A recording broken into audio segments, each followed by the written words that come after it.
السلام علیکم ورحمۃ اللہ وبرکاتہ۔ میرے ماں باپ بوڑھے ہو چکے تھے اور میں ان سے غافل تھا۔ میری ماں یہ دنیا چھوڑ کر چلی گئی اور میرا باپ بیمار رہنے لگا۔ میری بیوی کو یہ ڈر تھا کہ ان کی بیماری کہیں ہمارے بیٹے کو نہ لگ جائے۔ اس وجہ سے میں بیوی کے کہنے پر باپ کو اولڈ ایج ہوم چھوڑ کر آ گیا۔ لیکن 20 سال کے بعد جب میں اسی اولڈ ایج ہوم میں گیا تو میرے پیروں تلے سے زمین نکل گئی، کیونکہ میرا باپ آج میری آنکھیں شدت غم کی وجہ سے نم ہیں اور شدت درد سے میرا دل پھٹا جا رہا ہے۔ ایک پچھتاوا ہے جو رگوں میں بس چکا ہے۔ جی کرتا ہے کہ واپس اپنے ماضی میں جاؤں اور جو غلطیاں میں نے کی تھی انہیں واپس سدھار لوں، لیکن ایسا نہیں ہو سکتا۔ جو بیت جاتا ہے وہ کبھی واپس نہیں آتا، اور میرا بھی وہ وقت بیت چکا ہے۔ وہ لمحے جو میرے لیے خوش نصیبی کا باعث تھے، میں نے انہیں بد نصیبی اور لا علمی کی وجہ سے ٹھکرا دیا ہے۔ میں نے اپنی زندگی میں دنیا اور آخرت دونوں ہی تباہ و برباد کر لی ہیں، اور آج بھی میرے ساتھ ویسے ہی ہو رہا تھا جیسا میں نے کیا تھا۔ میں نے دنیا کی عیش و عشرت کے پیچھے بھاگ کر اور اپنے آرام کا سوچ کر میں نے کسی اور کی پرواہ نہ کی۔ میں یہ بھول گیا کہ مجھ سے جڑے کچھ اور لوگ بھی ہیں جنہیں صرف میری ضرورت ہے۔ لیکن اب مجھے آہستہ آہستہ یہ احساس ہو رہا ہے کہ جب میں اپنی زندگی کے اس موڑ پر کھڑا ہوں جس موڑ پر میں نے کسی کو کھڑا کیا تھا، اور وہ انسان کوئی اور نہیں بلکہ میرا اپنا سگا باپ تھا۔ آج سے کچھ سال پہلے میں نے ایسا ہی کیا تھا جیسا آج میری اولاد میرے ساتھ کر رہی ہے۔ میں اپنے ماں باپ کا اکلوتا بیٹا تھا۔ بچپن سے لے کر جوان ہونے تک میری ہر خواہش پوری کی گئی تھی۔ میں ماں باپ کا لاڈلا بیٹا تھا۔ میری ایک ایک خواہش پر میرے ماں باپ نے سر جھکا لیا تھا۔ میرے بابا ایک سرکاری اسکول میں ٹیچر تھے، جبکہ میری ماں گھر کا کام کاج کرتی اور پھر اس کے ساتھ ساتھ وہ سلائی کڑھائی بھی کیا کرتی تھی۔ اس سے گھر کا گزارا بہت اچھا ہو جاتا تھا۔ میں کچھ بھی مانگتا تو وقت سے پہلے ہی میری ہر ضرورت، ہر خواہش ہی پوری کر دی جاتی تھی، اور میں اس کے اسی لاڈ پیار کی وجہ سے یوں بڑھتا چلا گیا۔ میری خواہشات اور میری عادتیں مزید بگڑتی چلی گئیں۔ میں آہستہ آہستہ بڑا ہوتا چلا گیا، اور پھر میری خواہشات بھی بڑی ہوتی چلی گئیں۔ اب میں کالج سے یونیورسٹی آ گیا تھا۔ یونیورسٹی میں مجھے ایک لڑکی پسند آ گئی تھی۔ یونیورسٹی سے فارغ ہونے کے بعد جب میری نوکری لگی تو میرے بابا اور میری ماں بہت زیادہ خوش تھے۔ جو ہی میری نوکری لگی میری ماں کو میری شادی کی فکر ستانے لگی۔ جبکہ میں خاموش تھا، وہ مجھ سے پوچھتی کہ اگر تمہیں کوئی پسند ہے تو مجھے بتا دو، لیکن میں خاموش ہو جاتا۔ میں کیسے بتاتا؟ یوں ہی اچانک کہ کسی روز جب میں بیٹھا تھا میرے فون پر کسی کی کال آئی۔ اتفاق سے میرے بابا جان بھی میرے ساتھ بیٹھے ہوئے تھے۔ بابا جان سے میرا تعلق ایک باپ بیٹے کا نہ تھا بلکہ ایک دوست کا تھا، اور وہ باپ کم اور دوست زیادہ تھے۔ کال کرنے والی وہی لڑکی تھی جس کو میں پسند کرتا تھا۔ میں نے کال کو فوراً ہی ڈسکنیکٹ کر دیا تھا۔ بابا جان مجھے نوٹ کر رہے تھے۔ میری اس حرکت کو نوٹ کرتے ہوئے کہنے لگے کہ کس کی کال تھی؟ میں نے کہا کسی کی نہیں تھی، بس ایسے ہی کوئی رونگ نمبر تھا۔ لیکن بابا جان گئے کہ کیا بات ہے۔ مجھ سے کہنے لگے جو بات ہے مجھ سے کہہ دو، ویسے بھی تو میں جان تو چکا ہوں، لیکن میں چاہتا ہوں کہ اپنے منہ سے بتا دو۔ بابا جان کی بات پر مجھے تھوڑی سی شرمندگی ہوئی، لیکن پھر میں نے بتا دیا کہ میرے ساتھ یونیورسٹی میں ایک لڑکی پڑھتی تھی، مجھے وہ بہت پسند ہے اور میں اس سے شادی کرنا چاہتا ہوں۔ میری بات پر بابا مسکرا دیے اور کہنے لگے کل ہی چلتے ہیں۔ چنانچہ میں نے سویرا کو اس بات پر انفارم کر دیا، اور اس کے ماں باپ بھی ہمارے رشتے کے لیے مان گئے تھے، اور ہم دوسرے روز ہی ان کے گھر رشتہ لینے کے لیے چلے گئے تھے۔ کچھ رسمی سلام دعا کے بعد کچھ باتیں ہوئیں۔ باتوں کے بعد بابا جان نے اتنے حسین طریقے سے ان سے بات کی، وہ لوگ انکار ہی نہ کر سکے، اور اسی روز ہی ہم دونوں کی بات پکی ہو گئی تھی۔ مجھے اس روز بہت زیادہ خوشی تھی، میں ہواؤں میں اڑنے لگا تھا۔ مجھے لگا تھا کہ میری زندگی مکمل ہو گئی ہو۔ میں اپنے بابا جان سے کتنی ہی دیر لپٹ کر کھڑا رہا۔ مجھے اتنا سکون ملا جتنا مجھے ساری زندگی نہیں ملا تھا۔ میری ماں بھی بہت زیادہ خوش تھی۔ سارے محلے میں مٹھائیاں بانٹی گئیں اور میری منگنی کی تیاریاں شروع ہو گئیں۔ کچھ روز کے بعد بڑی دھوم دھام سے میری منگنی ہوئی اور 2 مہینے کے بعد میری شادی کی تاریخ رکھ دی گئی۔ 2 مہینے کے بعد سویرا میرے گھر میں دلہن بن کر آ گئی۔ بڑی دھوم دھام سے ہم دونوں کی شادی کی گئی۔ میں نے دیکھا کہ میرے بابا میری شادی پہ بہت زیادہ خوش لگ رہے ہیں۔ وہ بہت خوش اخلاقی سے ہر کسی کو مل جل رہے تھے، اور میرے بابا جان سب کے ساتھ ایسے فرینڈلی بات کر رہے تھے جیسے وہ سب کو جانتے ہوں۔ میں نے حیرت سے ان کی طرف دیکھا تو مسکرا دیے۔ جب وہ میرے قریب آئے تو کہنے لگے، یہ سارے وہ لوگ ہیں جن کے بچوں کو میں نے پڑھایا ہے، اور سب سے الگ بات یہ ہے کہ یہ سارے لوگ مجھ سے ہر ہفتے ملنے کے لیے آتے تھے، اور سکول چھوٹنے کے بعد جب میں پینشن پر آ گیا پھر اس کے بعد بھی یہ سارے لوگ مجھ سے ملنے کے لیے آتے ہیں۔ میرا حلقہ احباب بہت زیادہ وسیع ہے اور سب میری بہت زیادہ عزت کرتے ہیں، اور تم دیکھ سکتے ہو کہ یہ سبھی لوگ کتنی عزت اور احترام سے مجھ سے ملتے ہیں اور مجھ سے باتیں کر رہے ہیں۔ ان سب کو دیکھ کر میں حیران و پریشان رہ گیا تھا۔ ساری شادی میں وہ تمام لوگ پاپا جان کی اپنے دل سے مدد کرتے رہے تھے۔ بابا جان کے یہ تمام سٹوڈنٹس بھی یہاں پر موجود تھے۔ میری اور سویرا کی منگنی اور شادی کے بعد وہ اور میں اپنے بابا اور ماں کے ساتھ اس گھر میں بہت آرام سکون سے رہنے لگ گئے تھے۔ لیکن آہستہ آہستہ اب میری بیوی کا مزاج تھوڑا بدلنے لگا تھا۔ وہ شہر کی پڑھی لکھی لڑکی تھی جو ایک اچھے بزنس مین کی بیٹی تھی، لیکن اپنی پسند کی وجہ سے اس نے مجھ سے شادی کر لی تھی، اور میں ایک ٹیچر کا بیٹا تھا، وہ بھی سرکاری ٹیچر کا، جو پینشن پر آ چکے تھے، اور ہمارے اخراجات ابا جان کی پینشن اور میری تنخواہ سے پورے نہ ہو پا رہے تھے۔ امی بھی کپڑے سلائی کڑھائی کا کام جاری رکھے ہوئے تھی، مگر پھر بھی اخراجات تھے کہ بڑھتے ہی چلے جا رہے تھے۔ میری بیوی کو اپنے ہی گھر کی طرح سب کچھ ویسا ہی چاہیے تھا۔ شادی سے پہلے وہ کیسے کیسے دعوے کرتی تھی، کہتی تھی میں تمہارے ساتھ کسی جھونپڑی میں بھی گزارا کر لوں گی، لیکن جب سر پر آتی ہے تب ہی پتہ چلتا ہے، اور اس کے ساتھ بھی ایسا ہی ہو رہا تھا۔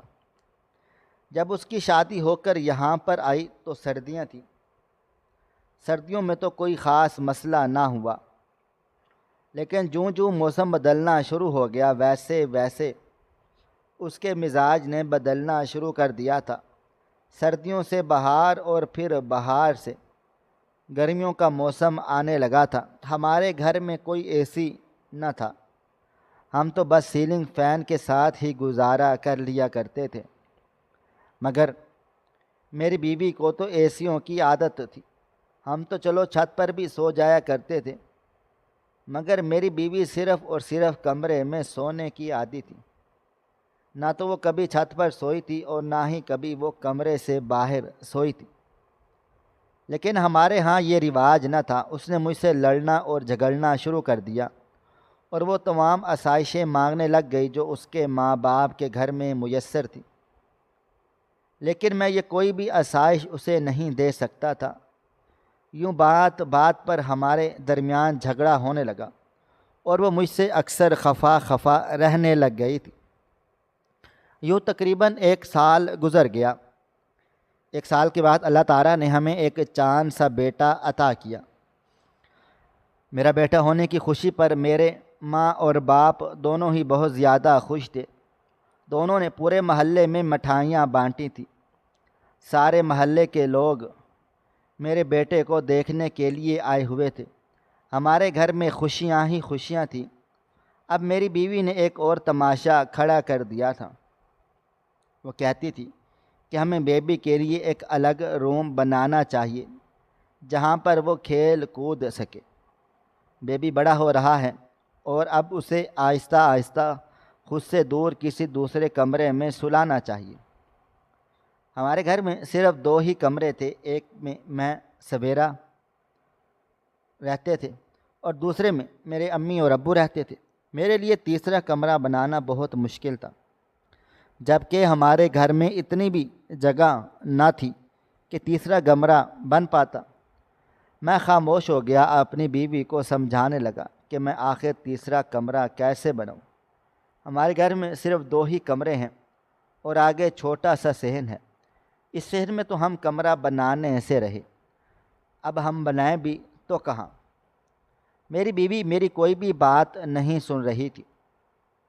میرا بیٹا تقریباً 2 سال کا ہو گیا تھا، اب وہ چلنے پھرنے بھی لگا تھا، اور اب میری بیوی یہی بحث کرتی تھی کہ اس کے لیے علیحدہ سے کمرہ ہو جہاں اس کے سارے ٹوائز رکھے جائیں اور اسے اکیلے میں رہنے کی عادت ڈالی جائے۔ ہمارے گھر میں کوئی ایسا رواج نہ تھا۔ میں تو شادی سے پہلے تک اپنے ماں باپ کے ساتھ ہی تھا، شادی کے بعد ہی الگ ہوا تھا۔ یہ کون سی بات ہوئی کہ 2-3 سال کا ہوتے ہی بچے کو علیحدہ روم میں شفٹ کر دیا جائے؟ میں بہت زیادہ پریشان تھا۔ میرے باپ نے جب مجھے یوں پریشان دیکھا تو مجھ سے کہنے لگا، بیٹا کیا ہوا ہے؟ میں اپنے بابا جان سے کیا کہتا؟ میں شرمندہ سا تھا، کیونکہ آج صبح ہی میری بیوی نے مجھ سے کہا تھا کہ تم اپنے ماں باپ سے بات کرو اور ان سے کہو وہ کمرہ فارغ کر دیں، ہم نے اپنے بچے کی سیٹنگ وہاں پہ کرنی ہے۔ میں اسی بات پہ شرمندہ تھا، میں کیسے اپنے باپ سے یہ بات کہہ دیتا؟ یہ گھر انہوں نے کتنی مشکلوں سے بنایا تھا اور آج میں انہیں ایک کمرے میں جہاں وہ رہتے تھے اسی سے ہی نکال دوں؟ بابا جان کے پوچھنے پر میں نے کہا، کچھ نہیں بابا، ایسے ہی بس۔ لیکن بابا جان بالکل بھی میرے دوستوں کی طرح تھے اور مجھ سے ہر بات پوچھ لیتے تھے اور میرا ساتھ بھی دیتے تھے۔ مجھ سے بتانے پر اصرار کرنے لگے تو میں نے کہا کہ سلطان بڑا ہو رہا ہے اور سویرا چاہتی ہے کہ اس کے لیے ایک نیا کمرہ بنایا جائے اور جس میں ہم اس کے کھلونے اور اس کا بیڈ سیٹ کر سکیں، لیکن دیکھیں یہاں پر کوئی بھی ایسی جگہ نہیں ہے جہاں میں کمرہ بنا سکوں۔ جگہ تو خیر بن ہی جائے گی، لیکن میرے پاس اتنی گنجائش بھی نہیں ہے کہ میں سلطان کے لیے نیا کمرہ بنا سکوں۔ میری بات سن کر بابا جان خاموش ہو گئے تھے، کہنے لگے کہ تمہاری بیوی کیا کہتی ہے؟ کھل کر بات کرو۔ شاید وہ میرے چہرے سے جان چکے تھے کہ میں اپنے اندر کیا بات چھپائے ہوئے ہوں۔ میں نے سر جھکا لیا تھا۔ انہوں نے مجھ سے ایک بار پھر پوچھا، پھر میں نے کہا کہ وہ کہتی ہے کہ میں آپ لوگوں سے کہوں کہ آپ لوگ کمرہ فارغ کر دیں۔ میری یہ بات سن کر بابا جان کافی دیر خاموش رہے، پھر مسکرا کر کہنے لگے، کوئی بات نہیں، ہم کمرہ فارغ کر دیتے ہیں۔ جبکہ مجھے عجیب سی شرمندگی انہیں آن گھیرا تھا۔ میں ان کے سامنے آنکھیں بھی نہیں اٹھا پا رہا تھا۔ میں کیسا بیٹا تھا جو اپنے ماں باپ کو اپنے ہی گھر میں ایسے در بدر سا کر رہا تھا۔ میں نے کہا کہ پاپا جان، سویرا تو پاگل ہے، آپ کیوں ایسا سوچ رہے ہیں؟ انشاءاللہ میں کوئی بندوبست کروں گا۔ جبکہ بابا جان کہتے ہیں، کوئی بات نہیں، ہم کہیں اور رہ لیں گے۔ اس بات پر میں خاموش ہو گیا۔ پھر میں نے کچھ سوچتے ہوئے کہا کہ مجھے صبح ہی سویرا نے کہا تھا کہ انہیں اس کمرے سے نکال کر اسٹور روم میں شفٹ کر دیا جائے۔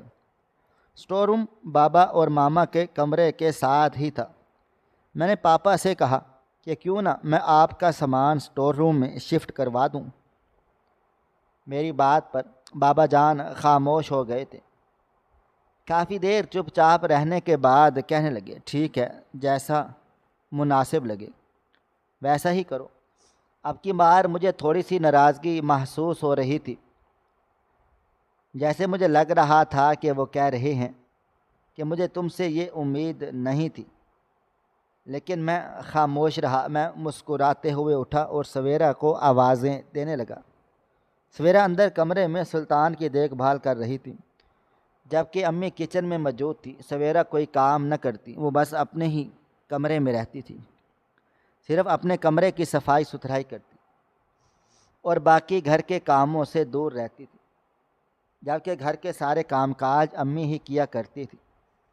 آج بھی ویسا ہی تھا۔ سویرا اپنے کمرے میں سلطان کے ساتھ کھیل کود رہی تھی، جبکہ امی جان کچن میں کام کر رہی تھی۔ سویرا کہنے لگی، کیا ہوا؟ میں نے کہا، ہمیں امی ابو کے کمرے میں سلطان کا سامان شفٹ کرنا ہے، اور امی ابو کے لیے میں اسٹور روم فارغ کر رہا ہوں، وہاں پر امی ابو کا سامان شفٹ کر دیتے ہیں۔ یہ بات سن کر امی جان کے ہاتھ تھم سے گئے تھے۔ وہ میری طرف بڑی تھی اور کہنے لگی، کیا کہہ رہے ہو؟ ہم اسٹور روم میں؟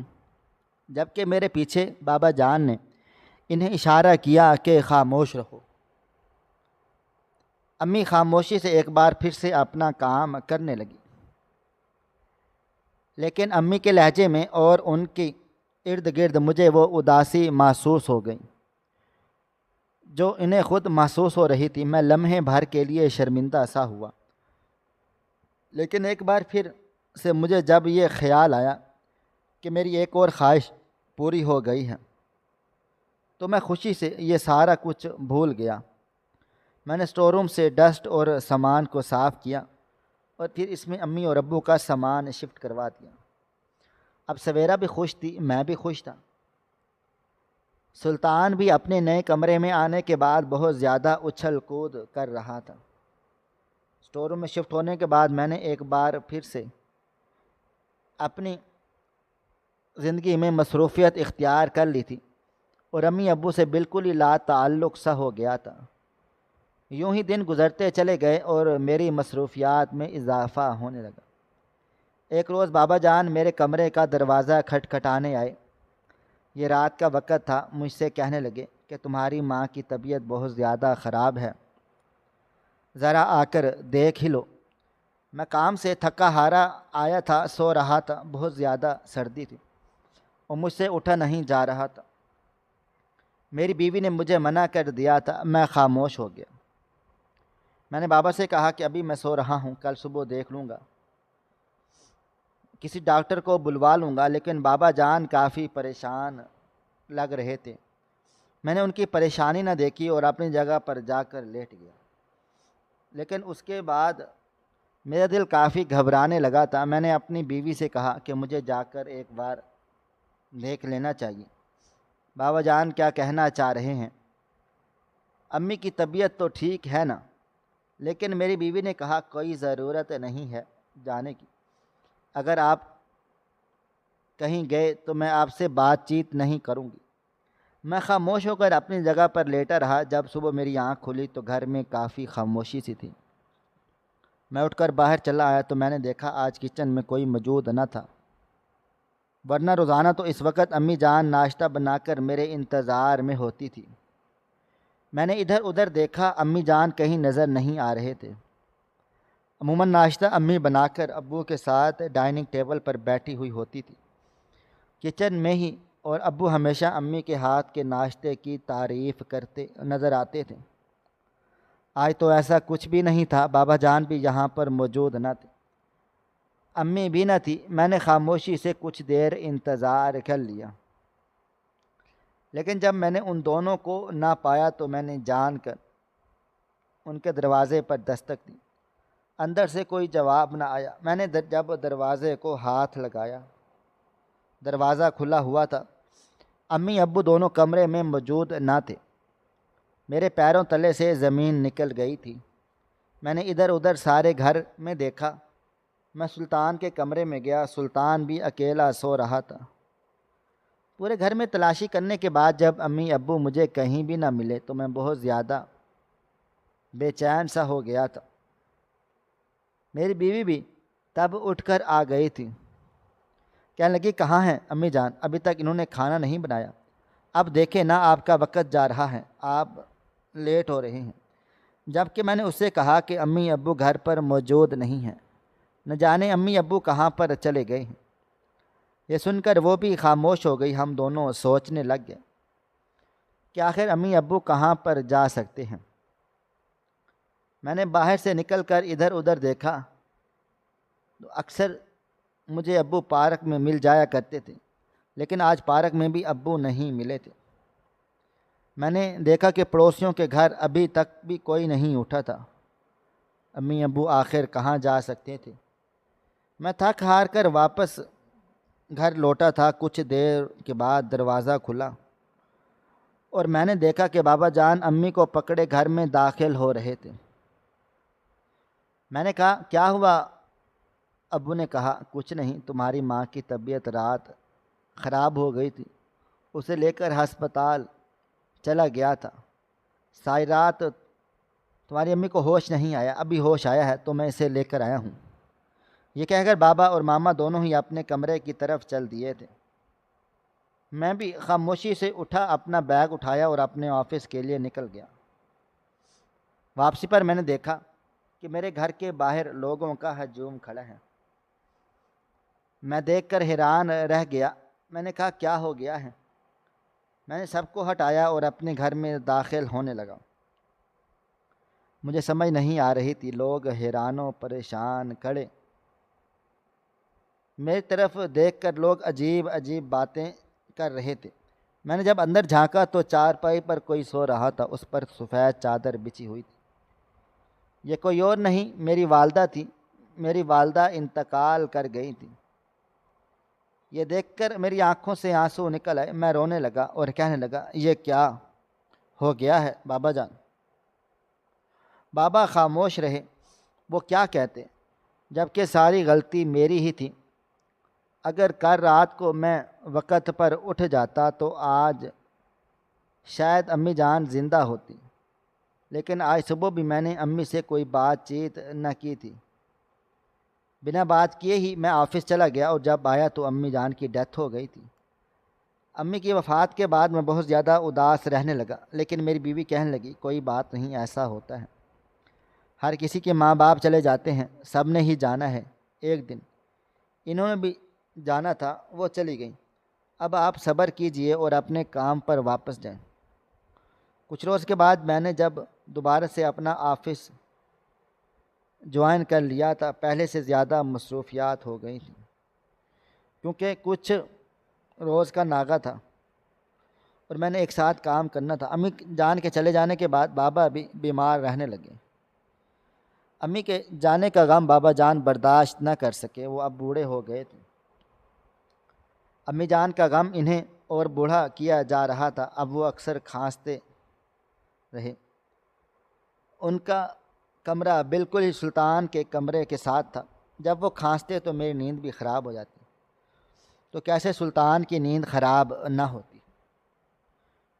میری بیوی اب ان کی کھانسی سے اکتانے لگی، کہنے لگی کہ اب اپنے بابا سے کہہ دو کہ وہ کھانسا نہ کریں، ہماری بھی نیند خراب ہوتی ہے اور اس کی بھی۔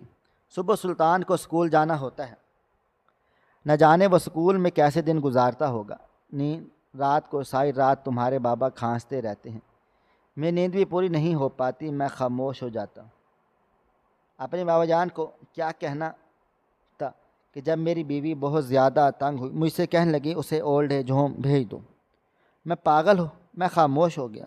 میں نے اس سے کہا کہ تم پاگل ہو گئی ہو، کیا بات کر رہی ہو؟ میں اپنے باپ کو اولڈ ہوم میں کیسے بھیج سکتا ہوں؟ لیکن اس نے میری ایک نہ مانی اور مجھ سے یہ بات منوانے لگی۔ جب میں بہت زیادہ تنگ ہو گیا تو میں نے اپنے بابا جان سے کہا کہ بابا جان آپ ساری رات کھانستے رہتے ہیں اور اس طریقے سے سلطان کی نیند بھی خراب ہوتی ہے اور آپ بھی بار بار ہسپتال نہیں جا سکتے۔ آپ ایسا کریں کہ تیار ہو جائیں، میں آپ کو ایک اولڈ ایج ہوم میں شفٹ کر کے آتا ہوں، وہاں سے آپ کا بآسانی علاج معالجہ ہسپتال تک جا سکیں گے اور آپ کا علاج بھی بہت اچھے طریقے سے ہوگا۔ میرا ایک دوست بھی وہاں پر ہے، مینیجر ہے، میں اس سے بات کر چکا ہوں، آپ کو بہت اچھے سے رکھیں گے۔ بابا جان میری بات سمجھ چکے تھے۔ انہوں نے مجھ سے کہا کہ بیٹا جیسے مناسب سمجھو۔ انہوں نے ایک شکوہ بھی نہ کیا، اور بابا جان کو خود سے ایسے دور کرنا میرے لیے بہت مشکل تھا، لیکن میں مجبور تھا۔ میں نے انہیں اسی وقت گاڑی میں بٹھا دیا اور انہیں اولڈ ایج ہوم میں جا کر ایڈمٹ کروا دیا تھا۔ کچھ روز تو میں روزانہ ان سے ملنے کے لیے جاتا رہا۔ کچھ روز کے بعد میں جمعہ کے دن جانے لگا، اور پھر مہینے بعد ہو گیا، اور اب تو سال بھی چکر نہ لگایا۔ میں اب مکمل طور پر بابا جان کو فراموش کر چکا تھا۔ میں نے اپنے بیٹے کو بتا دیا تھا کہ تمہارے دادا اس دنیا سے رخصت ہو چکے ہیں، اسی وجہ سے وہ خاموش ہو گیا۔ یوں زندگی کے تقریباً 20 سال گزر گئے۔ آج میرا بیٹا 25 سال کا ہو گیا ہے، اور مجھ سے کہنے لگا بابا جان آپ کی کھانسی کی وجہ سے میری نیندیں خراب ہو رہی ہیں، اور میری بیوی بھی اچھے طریقے سے سو نہیں پاتی، آپ لوگ پلیز یہاں سے چلے جائیں۔ میں نے حیرت سے اپنے بیٹے کی جانب دیکھا۔ میرا بیٹا وہ شرمندگی لیے ہوئے نہیں تھا جو شرمندگی میں نے اپنے باپ کو اولڈ ایج ہوم میں پہنچاتے ہوئے کی تھی۔ آج میرا بیٹا اکتاہٹ سے مجھے اپنے گھر سے جانے کے لیے کہہ رہا تھا۔ سویرا تو کچھ عرصہ پہلے ہی اس کی اتنی بے رخیوں کی وجہ سے بیمار پڑ چکی تھی، اور یہ بات سن کر وہ بھی رونے لگ گئی۔ کہنے لگی بیٹا ہم تمہارے ماں باپ ہیں، لیکن اس نے ایک نہ سنی اور ہمیں اولڈ ایج ہوم میں بھیج دیا تھا۔ یہاں آ کر مجھے اس اذیت کا احساس ہوا جو اذیت میں نے اپنے سگے باپ کو دی تھی۔ میری آنکھوں سے آنسو جاری ہو گئے۔ اپنے بابا کی یہ ایک ایک بات مجھے یاد آنے لگی، لیکن آج کیا ہو سکتا تھا؟ آج جو ہونا تھا وہ تو ہو کے گزرا تھا۔ میں نے اپنی زندگی میں جو بویا تھا وہ میں کاٹ چکا تھا۔ میرا بیٹا مجھے اس اولڈ ہوم میں بھیج کر خود اپنی زندگی میں مگن ہو گیا۔ اس میں سویرا بھی میرے ساتھ ہی۔ سویرا میرے ہاتھ پر ہاتھ رکھ کر کہنے لگی مجھے معاف کر دیں الماس، میں نے آپ کے ساتھ اچھا نہیں کیا۔ آپ کے ماں باپ کو اس طرح گھر سے نکالا تھا، اور آج دیکھیں ہمارے ساتھ بھی یہی سب کچھ ہو رہا ہے۔ ہم دونوں اپنے کیے پر بہت زیادہ نادم تھے، شرمندہ تھے، لیکن اب کیا کرتے؟ جو ہونا تھا وہ تو ہو گزرا تھا۔ سویرا کو اس کے پورشن میں یعنی عورتوں کے ساتھ بھیج دیا گیا، اور میں مردوں کے ساتھ بہت رو رہا تھا۔ کاش کہ آج یہاں بابا زندہ ہوتے، میں ان سے لپٹ کر معافیاں مانگ لیتا، لیکن مجھے کہیں پر بھی بابا دکھائی نہیں دے رہے تھے۔ میرے ساتھ زندگی نے وہی کھیل کھیلا تھا جو میں اپنے بابا جان کے ساتھ کھیلتا تھا۔ اپنے باپ کو میں نے بہلا پھسلا کر یوں ہی اولڈ ایج ہوم میں بھیج دیا تھا۔ آج وہی کرنی مجھے بھرنی پڑ گئی تھی۔ آج میں اس بات پر پچھتا رہا ہوں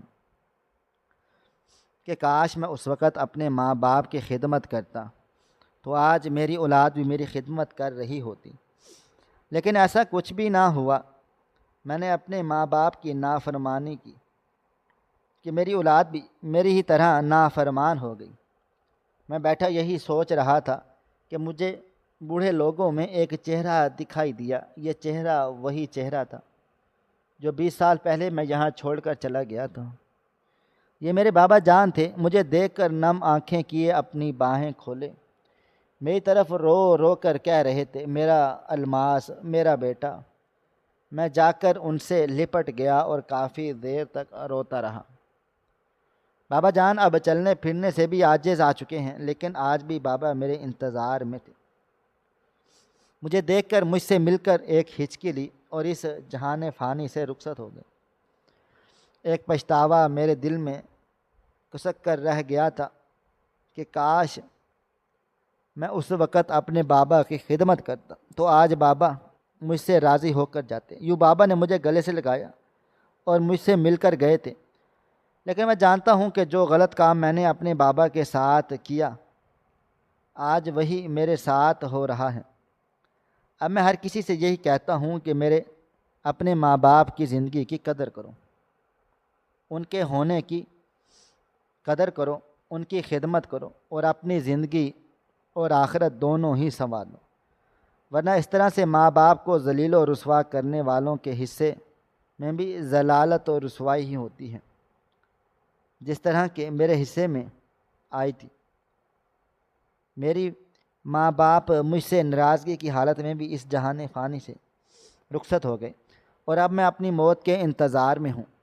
کاش کہ مجھے جلدی سے موت آ جائے اور اس پچھتاوے سے میں چھٹکارا حاصل کروں۔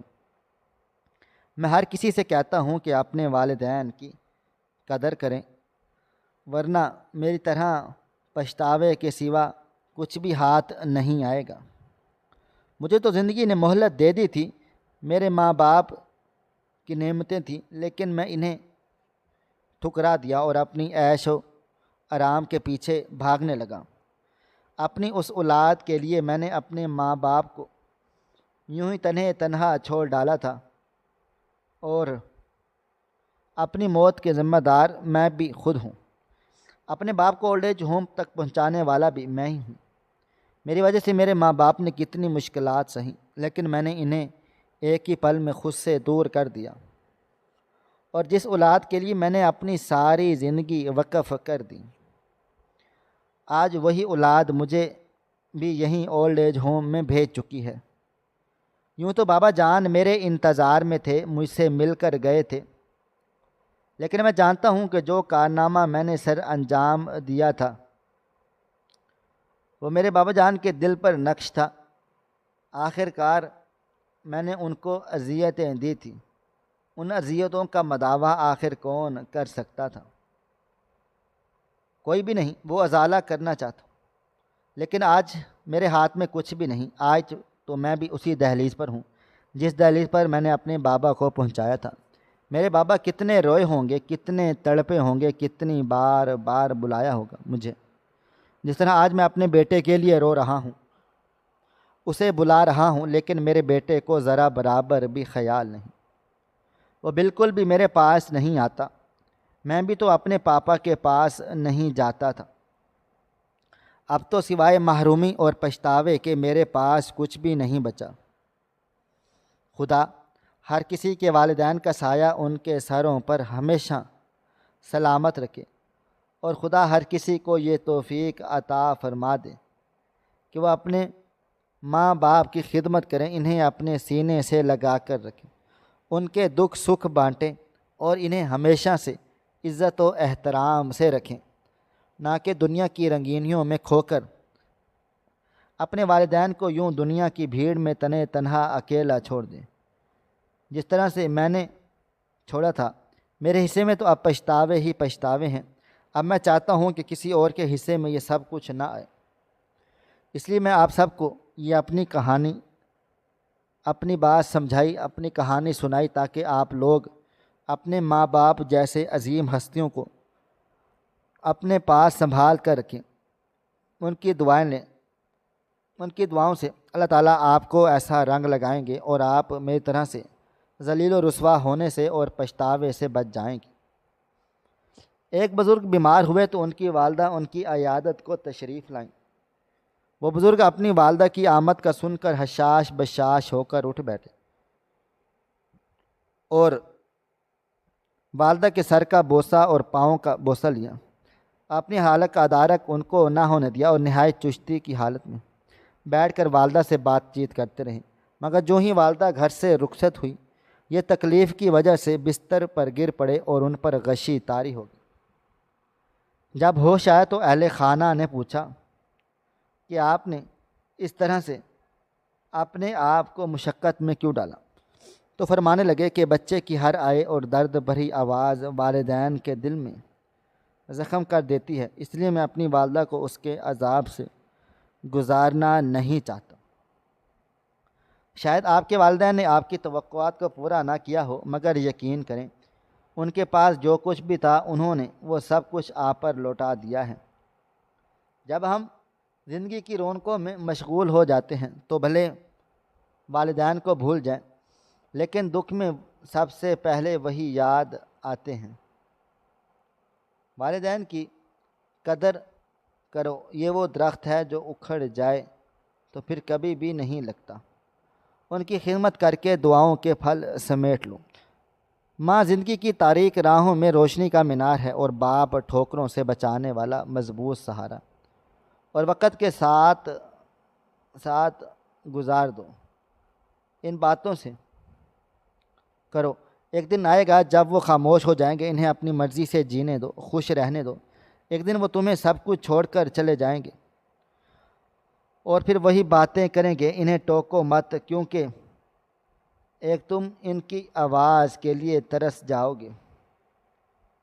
جتنا ہو سکے گا ان کی دعائیں لو، پیار سے ان کے قدموں کو چھو لیں، کیونکہ ایک دن وہ صرف ایک یادگار تصویر بن جائیں گے۔ انہیں اپنی مرضی سے کھانے پینے دو، ورنہ وقت آئے گا کہ وہ دسترخوان پر نہیں بلکہ ان کی یاد ہوگا۔ اس وقت کا انتظار نہ کرو جب ان کی یاد میں برسی منانی پڑ جائے۔ والدین کی قدر کرو، وہی اصل سرمایہ ہے۔ ناظرین، آپ کو ہماری آج کی کہانی کیسی لگی؟ کومنٹ باکس میں اپنی رائے کا اظہار ضرور کریں۔ مجھے اس طرح کی سبق آموز کہانیاں سننے کے لیے ہماری ویڈیوز کو لائک کریں، شیئر کریں، اور ہمارے چینل ایس ایف سٹوریز کو ضرور سبسکرائب کر لیں۔ ملتے ہیں کل ایک نئی اور دلچسپ کہانی کے ساتھ۔ اللہ حافظ۔